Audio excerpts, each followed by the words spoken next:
Hello, hello, hello. Namaste, my witchlings. Welcome one and all to the Yoga Witch's Cauldron. This is a space for slow wisdom, for integration, and for practices that don't burn us out in the name of growth or goodness. Whether you are returning to the Cauldron or joining us here for the very first time, I'm so glad you are here. Hey, hi, hello, and welcome. I am Di, your Yoga Witch and host. Tonight, we are talking about tending the flame daily, not igniting, not escalating, and definitely not transforming everything all at once, just tending. Because a fire that is never tended eventually burns itself out, and a practice that requires constant effort, well, eventually collapses. So if you're listening while resting, walking, doing laundry, or simply sitting quietly, you are exactly where you need to be. Take one easy breath, let your shoulders soften. We are so not in a rush tonight. Okay. Many of us were taught explicitly or quietly that devotion looks like effort, that the depth of our care can be measured by how much we do, how often we show up, and how intense we are willing to be. We learn early that sincerity is proven through output. More time, more consistency, more intensity, more discipline. I have never agreed with the more discipline. Anyway. And then when exhaustion sets in, and it inevitably does, the solution offered is almost never rest or redesign. Instead, we're told to recommit, to refocus, to push through, to tighten our grip and try harder, as though fatigue were a moral failing rather than a biological and emotional signal. This logic shows up literally everywhere in spiritual spaces that practice daily rituals without acknowledging fluctuating capacity. In wellness culture that treats burnout as a mindset problem. In productivity systems that assume everyone has equal energy, stable schedules, and uninterrupted lives. Even in activist and community spaces where devotion is sometimes measured by how much you're willing to sacrifice sleep, health, boundaries, joy for your cause. But here is a truth that almost never gets spoken aloud. Most people don't stop practicing because they don't care. They stop because the practice asked for more than they could sustainably give. And that distinction matters deeply. When someone falls off their meditation practice, their yoga mat gathers dust, their altar goes untouched, or their journal stays closed for weeks, it is super easy to internalize the failure. Goddess knows I do. We tell ourselves we're lazy, we're uncommitted, inconsistent, or undisciplined. We assume something is wrong with us. But what if? What if nothing is wrong with you?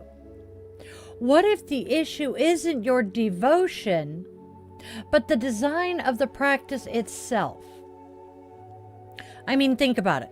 If a practice only works when you're well rested, motivated, emotionally regulated, and uninterrupted, then it really isn't designed for real life. Real life includes grief, illness, caregiving, work stress, neurodivergence, trauma responses, financial pressure, and the simple unpredictability of being human. A practice that collapses the moment life gets complicated isn't sacred, is brittle. And brittle things break. We live in bodies that change day to day. Some mornings you wake up grounded and clear. Other days your nervous system is already braced before your feet even hit the floor and your head comes off the pillow. Some seasons offer spaciousness. Others demand survival level triage. A sustainable practice must be able to meet you in all of those states, not just the aspirational ones. Yet, So many systems of devotion are built around an idealized practitioner, someone with time, privacy, physical ability, emotional bandwidth, and internal quiet. When you don't match that image, the unspoken message becomes try harder or fall away. That message quietly erodes trust. Because each time you push yourself past your capacity in the name of devotion, your body learns something very important. This practice is not safe when I am struggling. Over time, your nervous system begins to associate the practice with pressure instead of refuge. What once felt nourishing starts to feel like yet another obligation, another place where you can fail. And that doesn't feel good. That's not going to motivate you to keep going. So eventually, you just stop showing up. Not because you stopped caring, but because your system is protecting you. This is where the idea of doing more truly collapses. You cannot effort your way into sustainability. You cannot discipline yourself into safety. You cannot force consistency out of a body that is begging to be listened to. Trying harder might get you through a short burst. It might. It also might look impressive from the outside. But trust me, it doesn't build anything that lasts. It builds resentment, exhaustion, and a quiet sense of I can talk, really I can. It builds resentment, exhaustion, and a sense of inadequacy that seeps into every corner of your practice. And then, oftentimes without realizing it, you don't just step away from the ritual. You step away from yourself. And that right there is the real cost of practices that demand constant output. They teach us to override our own signals in the name of devotion. They train us to value performance over presence. And eventually, they make devotion feel like something we have to earn instead of something we return to. So let's talk about this really clearly. If a practice requires you to be at your best in order to be worthy of it, then it is not a practice of care. If it only honors you when you are consistent, productive, or serene, then it does not honor your humanity. If it cannot bend when life tightens its grip, you will eventually break, or you're gonna walk away to survive. And walking away is not failure. It is, once again, information. It's your body telling you this is too much as it is currently shaped. It's your nervous system asking for a different doorway in. It's wisdom, not weakness. The invitation here is not to abandon devotion, but to reimagine it. To ask better questions than how can I do more? We want questions like, what can I return to on my hardest days? What still feels possible when everything else is stripped away? What kind of practice would meet me with kindness instead of demand? Because devotion that lasts is not built on intensity, it is built on relationship. And relationships don't survive on pressure. They survive on responsiveness, flexibility, and care. All right, we're going to slow this down and really look at the difference between discipline and devotion, because these two very often get tangled together nearly constantly, and when they're confused, people get hurt.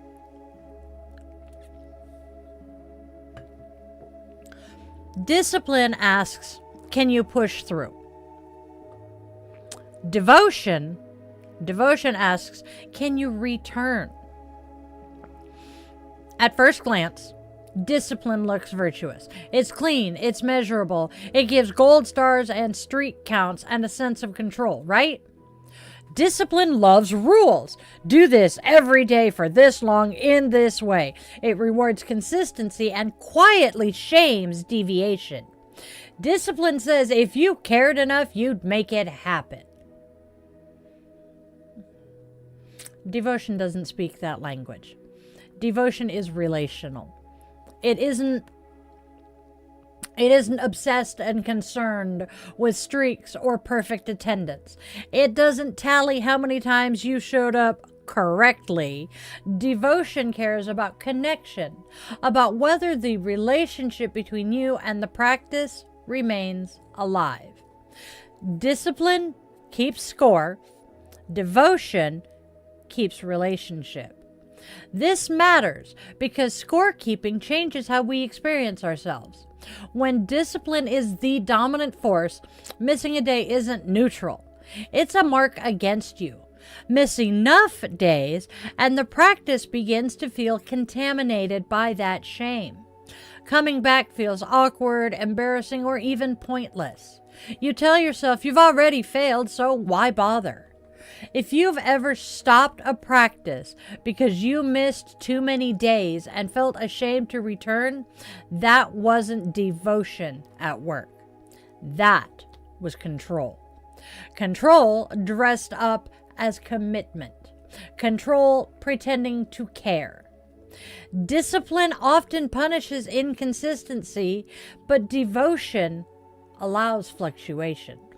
And fluctuation, my loves, is not a flaw. It's a feature of being alive.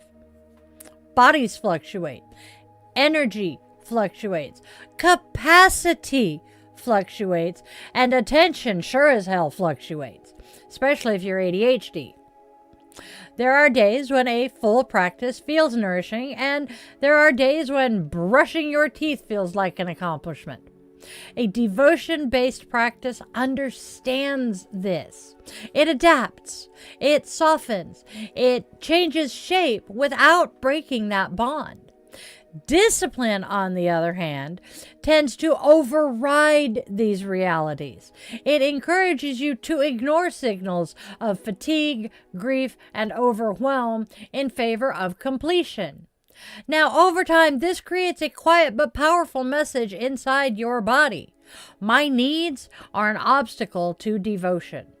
And that, my friends, my loves, my witchlings, that is where harm begins. Because devotion does not require you to override your humanity to prove your sincerity.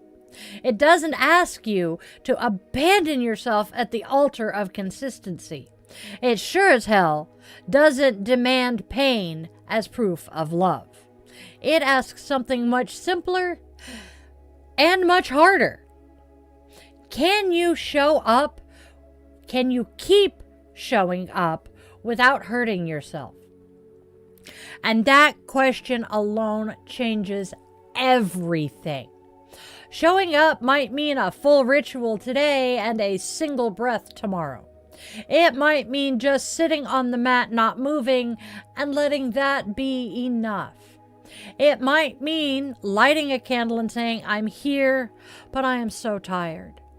And it might even mean consciously choosing rest and trusting that rest does not sever the relationship. Devotion understands that absence is not abandonment. Discipline typically treats it as a betrayal. And this is especially important for people who live in bodies and lives shaped by trauma, disability, neurodivergent, chronic illness, caregiving, or systemic stress. For many of us, rigid discipline isn't just unsustainable, it is actively destabilizing. It mirrors control systems we've already survived. Devotion offers an alternative. Devotion says you don't have to be perfect to belong here. It says you don't lose access because you struggled. Devotion says the door is still open even if you crawl back through it. And yes, devotion still involves commitment. But commitment doesn't have to mean rigidity. It can mean honesty. It can mean listening. It can mean choosing practices that respond to your life instead of competing with it. There is a quiet strength in returning gently, in letting go of the all or nothing mindset that says, if I can't do it right, I won't do it at all. Devotion invites you into the middle space, the imperfect, inconsistent, deeply, deeply human place where real relationship lives. This is where trust is built. When your body learns that it won't be punished for fluctuation, it becomes more willing to engage. When your nervous system knows it can approach without being overwhelmed, it stops bracing. And when shame is removed from the equation entirely, curiosity returns.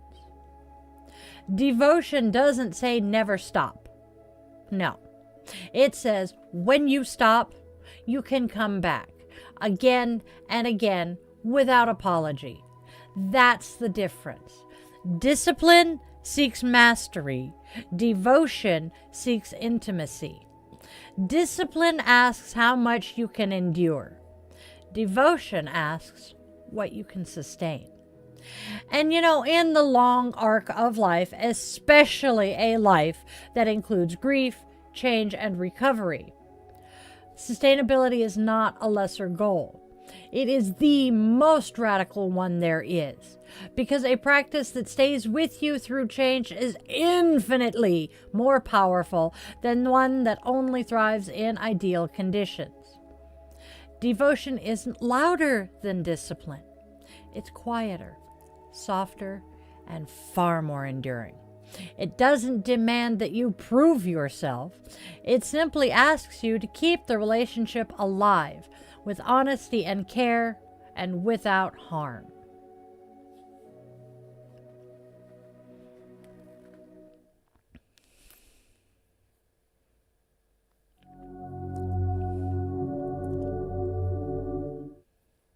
If you're enjoying this podcast and you would like to maybe step a little deeper into our coven, consider clicking on that join button and becoming a member of this channel. There are some amazing perks for all of my witchlings, and levels start at just a single $1 a month. How inexpensive is that, my friends? Also, just a quick little reminder that you can help this channel for free by subscribing and sharing this video with a friend. Ring the bell so you know when we're live and posting again. I appreciate all of your support, my witchlings. Thank you guys so very much for tuning in. All right, let's get back to the show.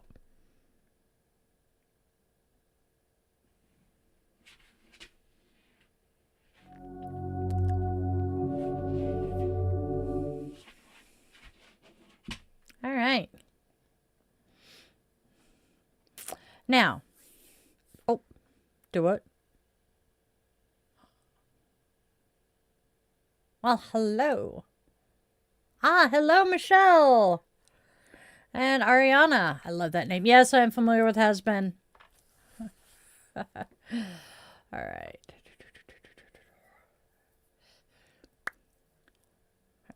Awesome. Yep, I saw Will come into the members only. Hello, everybody. Oh, and we have a Hazel, too. All right. Uh-oh, John's fighting insomnia. It's going to be an interesting night. Hey, you. I haven't watched much of it, but what I have seen, I do like. All right, moving on. Back to the show here. I'll check in with the chat again later.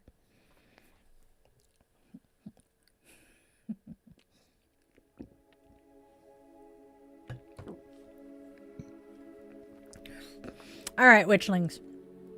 In earlier weeks, we have talked about HearthFire, the energy of ignition, the spark that wakes you up, the heat of truth-telling, and the courage it takes to reclaim agency, name what isn't working, and then choose yourself again. HearthFire is absolutely necessary. It's powerful, and it's often the moment when everything changes for you. But ignition is not the same thing as sustainability. This week, that fire shifts from HearthFire to HearthFire. A HearthFire doesn't roar. It doesn't demand attention, and it doesn't burn everything down to prove it's real. It warms. It sticks around. A hearth fire is built to last through the night. It's tended, not chased. It's designed around continuity rather than spectacle. You don't gather around it to be impressed.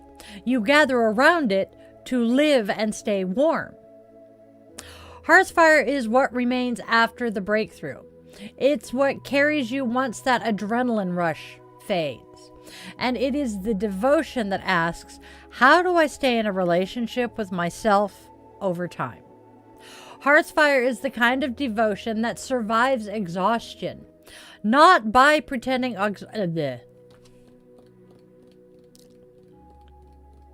Gotta let the mouth catch up to the brain.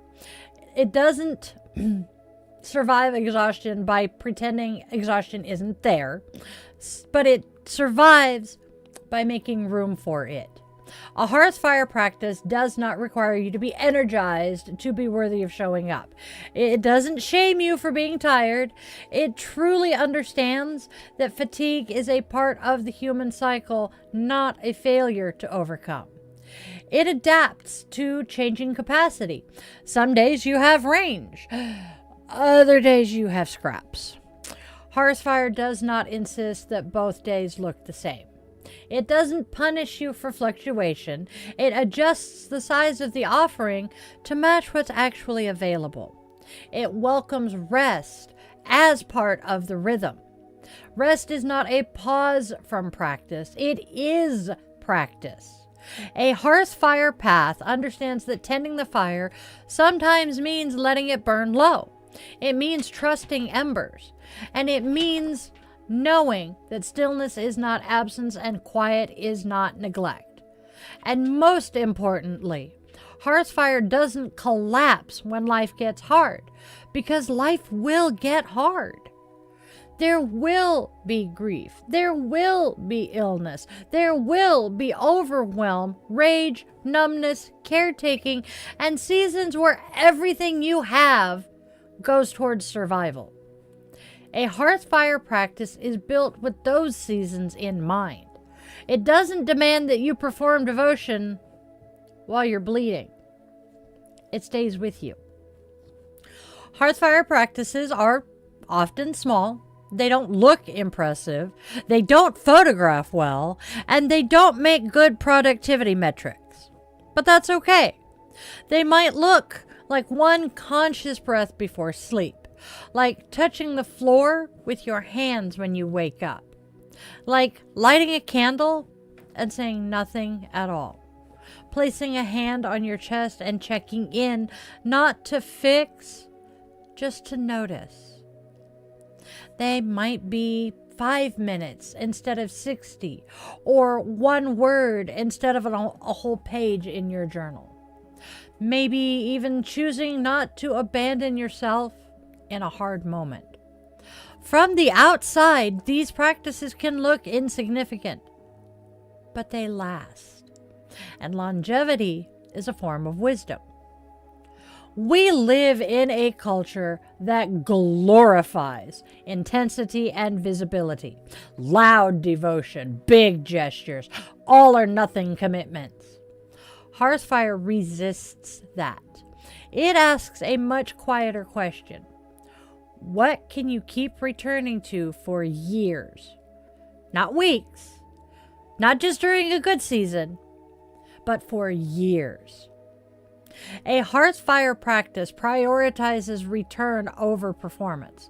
It's not interested in how deep you go once. It's interested in whether you come back again and again, gently, honestly. This kind of devotion builds trust. Your body learns that it will not be punished for needing less. Your nervous system learns that practice is a place of safety instead of demand. And your inner voice, well, that stops bracing for disappointment and starts opening up again. HearthFire does not ask you to prove your worth.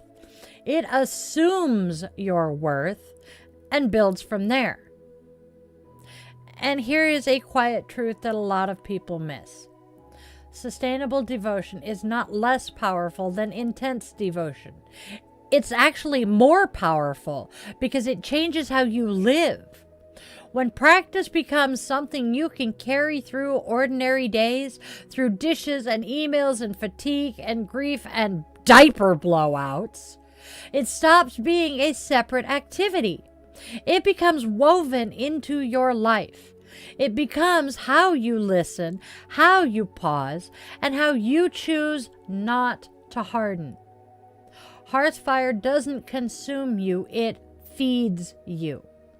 It creates a place inside you where you can rest without disappearing, where your agency stays intact even when your energy is low, where devotion feels like companionship instead of pressure. This is the fire that keeps people practicing for decades, not because they're exceptional, but because their practice is humane. So, if you are reimagining your path, let this here be your anchor. You do not need a practice that demands everything from you. You need one that stays when you can't give much at all. That, my darlings, my witchlings, is HearthFire. Not the blaze that impresses, the warmth that endures, and the devotion that lasts. Logic tracks, right?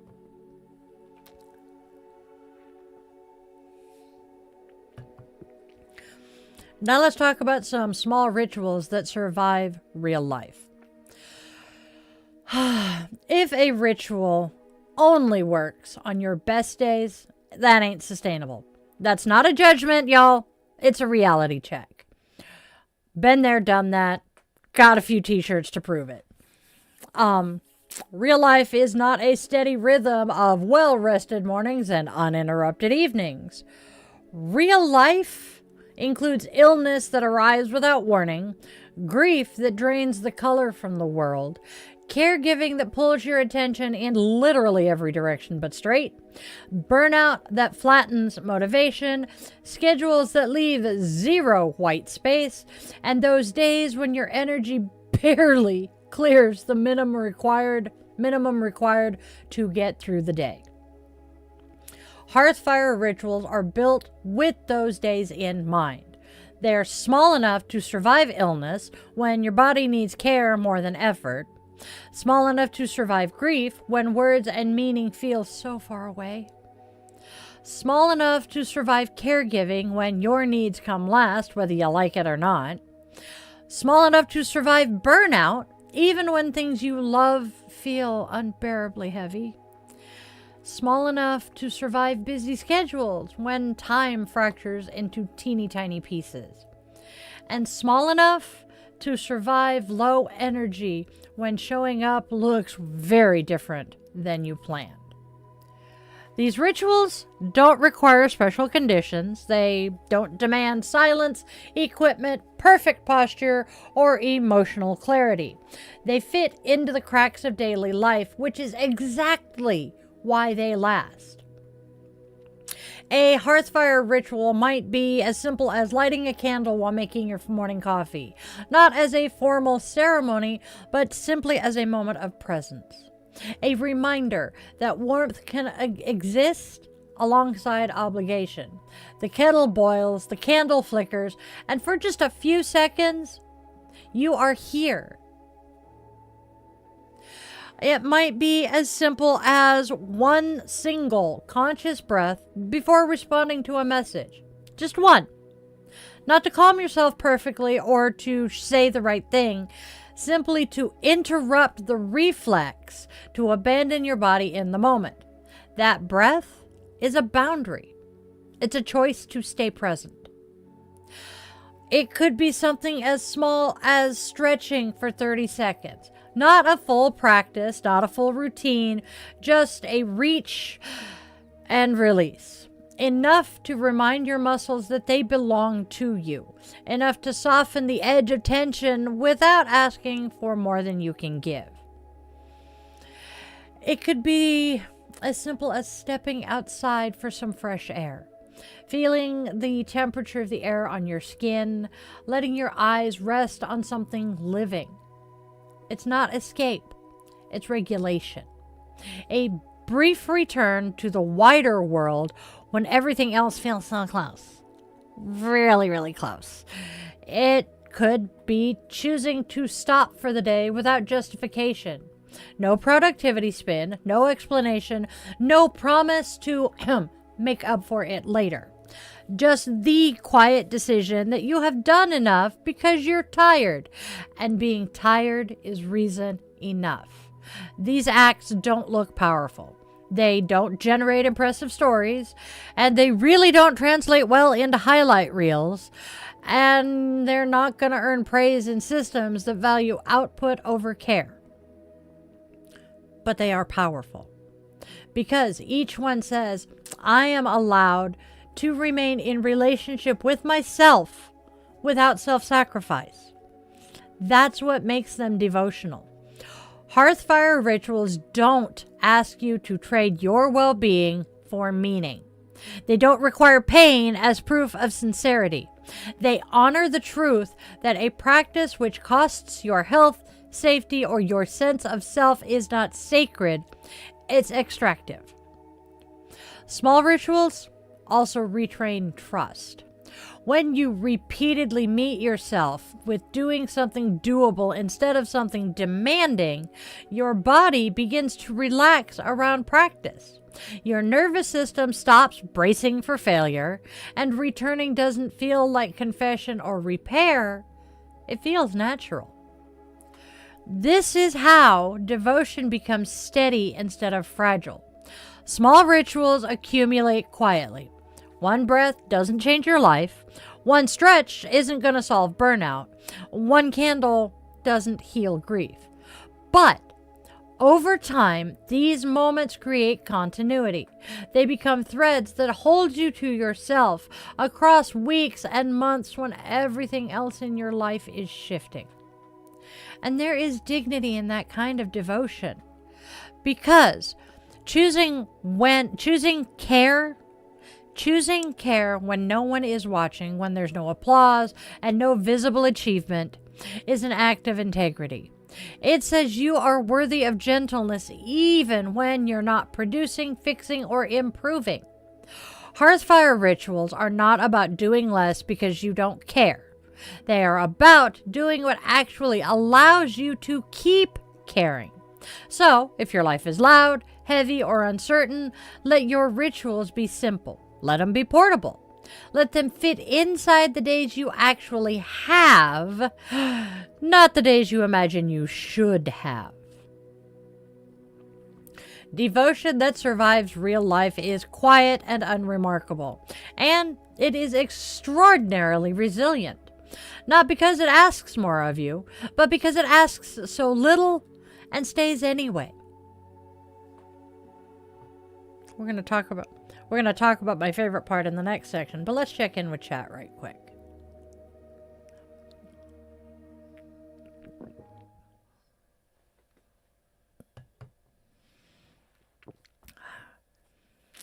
All right. Coolio. I see a Hazel now. Hey, Pratham. Good to see you. Oh, yep. My fingers are cold. Hey, Will. Thanks. The next segment is going to be particularly poignant for those of us who are chronically ill. Trust me.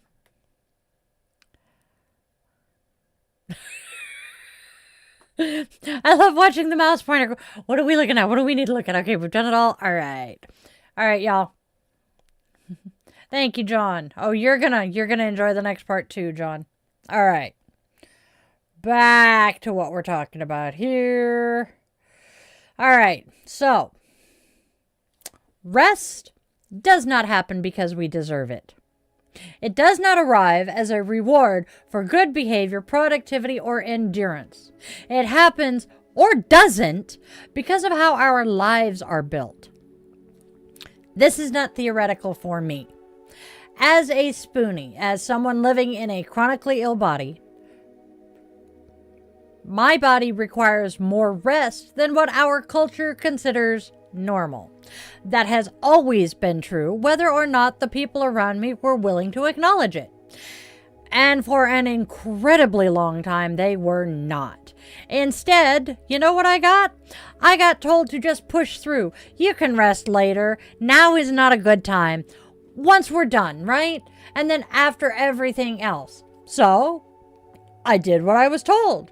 I pushed through again and again and again.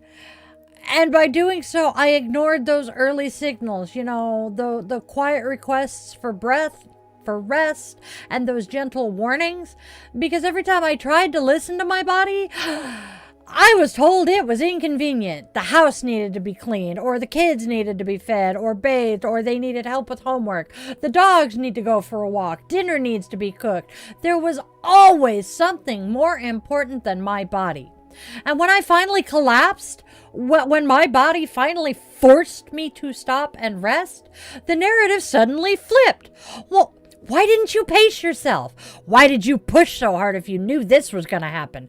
Why didn't you rest when your body first asked for it? And the answer was simple, infuriating, and deeply clarifying.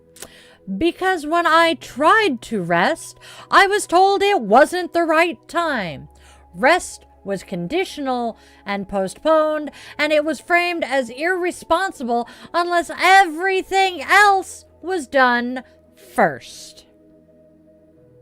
And the most cruel irony of it, the only time I was ever allowed to do stuff for me was late at night after everybody else was asleep.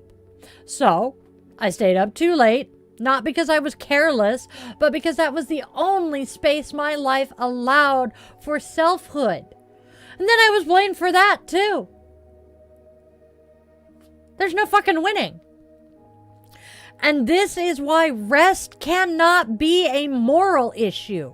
This is why rest must be structural.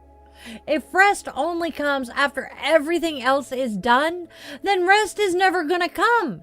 Especially for caregivers, chronically ill people, disabled folks, parents, and anybody whose labor is assumed rather than acknowledged. Wives, mothers. HearthFire asks us to build lives that can actually hold rest. Not as a luxury or an apology, but as a foundational element. Now that means realistic expectations. Not expectations shaped by people with different bodies. Not expectations built for endless output, but expectations grounded in what this body can sustainably give. It means boundaries around time and energy, not because we are selfish, but because without them, rest has nowhere to land. It means systems that reduce decision fatigue, because when you're already exhausted, having to argue with yourself about whether you're allowed to stop or not is another form of harm. And it means permission to pause without explanation. Because when rest requires justification, it is never safe.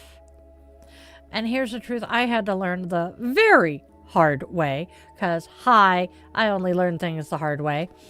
If rest collapses your life, then the structure was never supportive.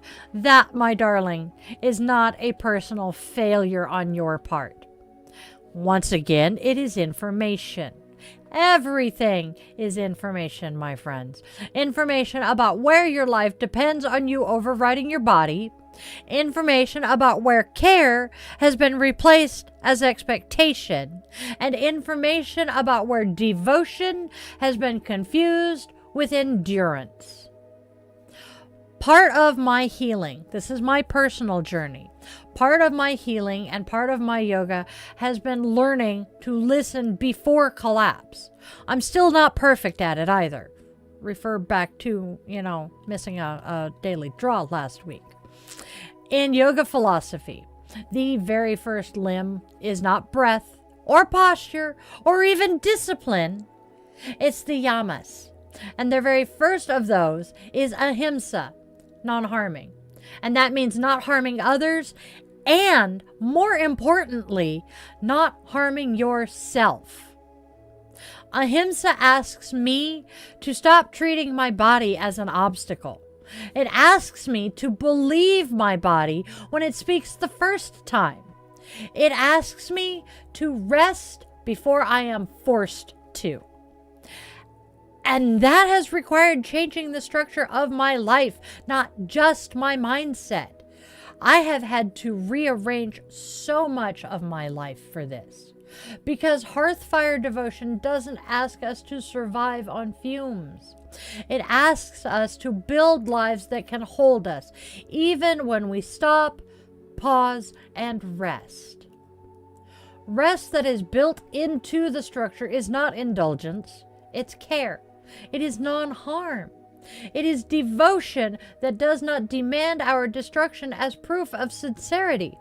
And for bodies like mine, and for lives like so many of you listening, that kind of devotion isn't optional. It is the only way we last.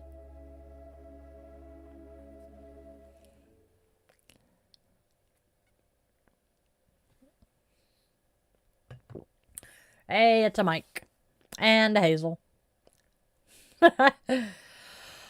Oh, thank you, Pratham. I'm glad that you find me helpful. IE, by the way, on Spoonie, babe. I'm sorry you had a rough start to your day, hon. It's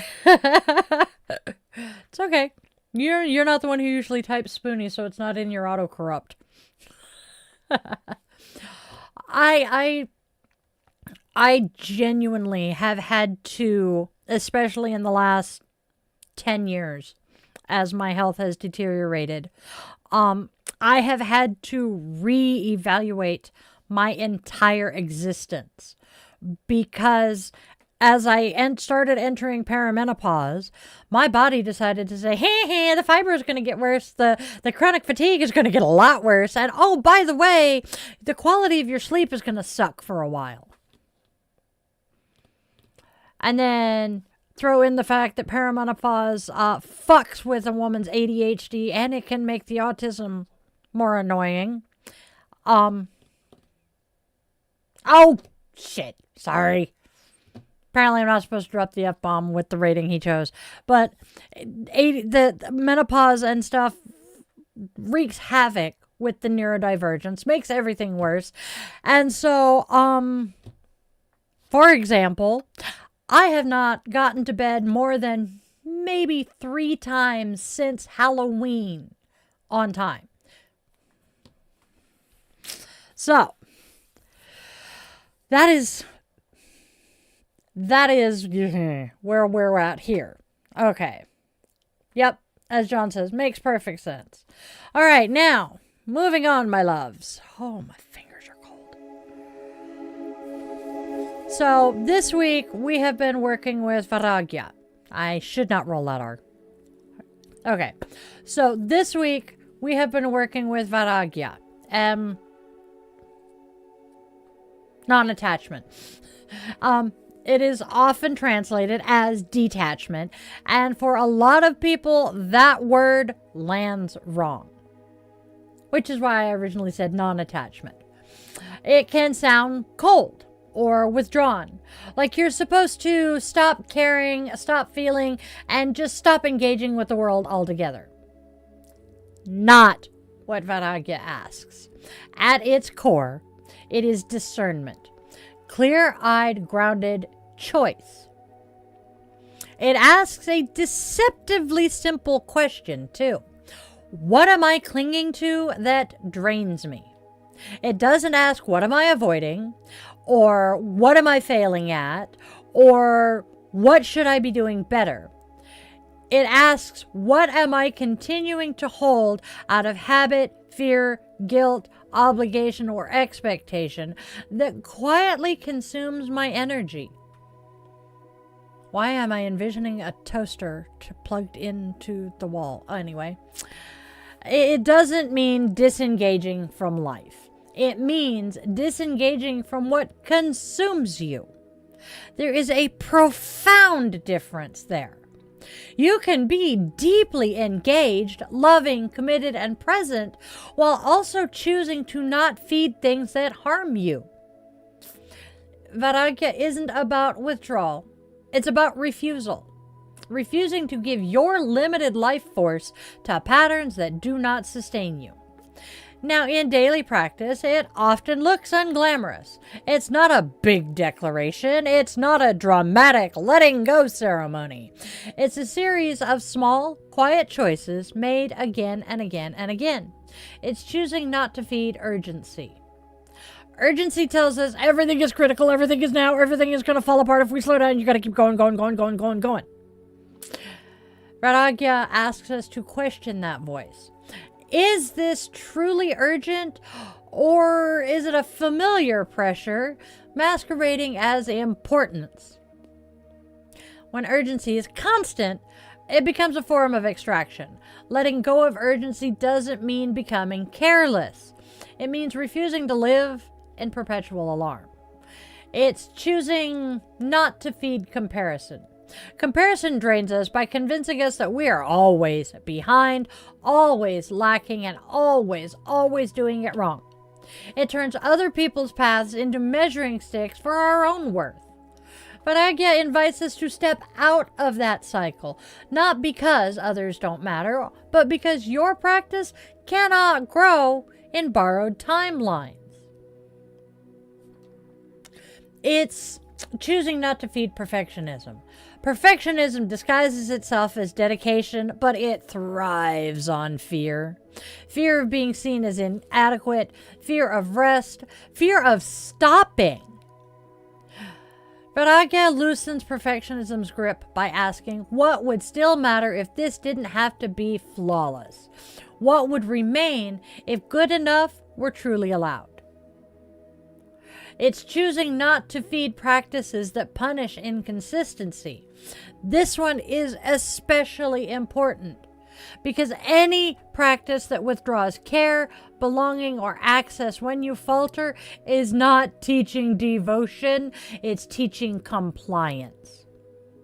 Vairagya gives you permission to step back from systems that equate worth with performance. Letting go of a rigid practice doesn't mean you failed it. It very possibly means it failed you. And yes, Vairagya is choosing not to feed the belief that exhaustion proves commitment. This belief runs deep. We are taught culturally, spiritually, and socially that if something matters, it should hurt. That sacrifice is the price of sincerity, and that rest has to be justified, earned, or delayed. Vairagya says no. Exhaustion does not prove devotion. It proves depletion. Commitment that destroys your capacity to care is not noble. Let me say that one again, because I want the people in the back to hear this. Commitment that destroys your capacity to care is not noble. It is unsustainable. Vairagya asks you to release the idea that suffering is the only valid evidence of love, and here's the part that often brings grief and relief at the same time. Letting go doesn't mean you didn't care. It means you care enough to protect what matters. You don't loosen your grip because something was meaningless. You loosen your grip because it costs too much for what it was giving back. Because holding it requires abandoning yourself. Because continuing would mean feeding harm quietly, daily, and indefinitely. Vairagya honors the truth that care has limits. Your time is finite, your energy is finite, and your freaking nervous system is finite. Discernment is how you decide where those resources go. And this is not a one-time decision, by the way. Vairagya is a daily practice, sometimes hourly, sometimes moment by moment. It asks you to keep noticing what is draining me today, what no longer deserves my automatic yes. Some days it looks like just stepping back. Some days you're doing less. And some days it looks like staying, but in a gentler way. It doesn't demand purity or withdrawal or that you detach from everything you love. It simply asks you to stop feeding what is eating you alive. And paired with HearthFire, Vairagya becomes protective instead of austere. It helps you choose practices, relationships, rhythms, and expectations that you can actually live with, not just survive through. This is how devotion becomes sustainable, not by gripping tighter, but by discerning wisely. Vairagya is not the absence of care, it is care refined. Care that knows when to stay, when to loosen, and that chooses preservation over depletion. And in a world that constantly asks you to give more than you have, that kind of discernment is not disengagement. It's an act of profound devotion. As we close tonight, I want to leave y'all with this. You are not required to burn brightly every day. You are allowed to glow low. You are allowed to tend instead of consume. Devotion that lasts is devotion that adapts.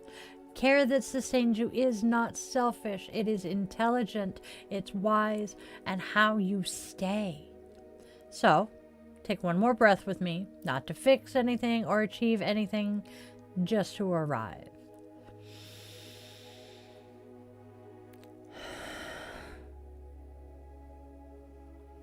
Carry this with you into your pacing, choices, and your rest.